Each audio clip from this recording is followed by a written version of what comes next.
Welcome to Grace Today, a daily vlog designed to encourage you and equip you with the Word of God. Let's begin. Well, all right, friends, today we're going to continue to think on what we learned this past Sunday from Luke chapter 6, verses 1 through 11, and this contrast between the graciousness, compassion, love, and life-giving work of Jesus and the hardness, legalism, self-righteousness of the Pharisees. As I mentioned, all this week, I'm going to be inviting you to examine yourself and look for these areas in your life. But I do want to say this should cause us to rejoice all the more in the gospel. As I mentioned on Sunday, we don't want to be like the Galatians who committed that foolish error of thinking that they were what was begun in them in the spirit would be perfected in them through the flesh. So this really is a call for us to focus our eyes on the gospel as we look for areas in which maybe we've allowed legalism, self-righteousness to crowd our view.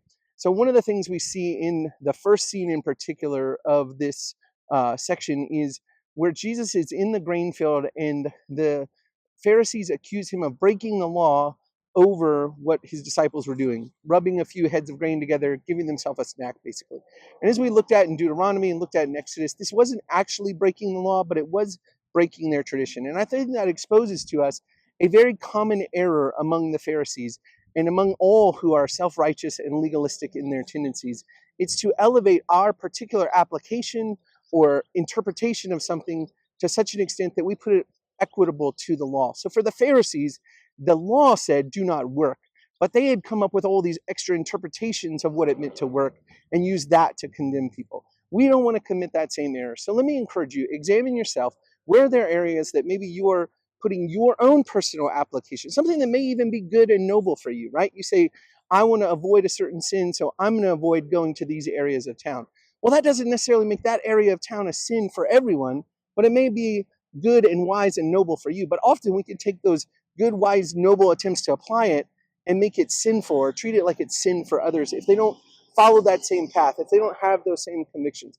So I want to encourage you, look for those areas in your life where you're taking your interpretation, your application, or your pursuit of holiness and making that legally binding, conscience binding on other people. Let's not do that. Let's point people to Christ, point people to grace, point people to the fact that He, through His Spirit, is continuing to sanctify us and work in us. And yes, encourage one another to excel still more in pursuing holiness. But let's not mistake our preferences, our interpretation, our extra biblical applications for the law and try to enforce that upon people.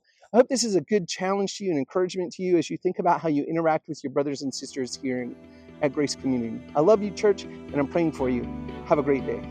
Thanks for tuning in to Grace Today. For more information on Grace Community Baptist Church of Elgin, Texas, and how you can support this ministry, check out the links in the description below. See you tomorrow.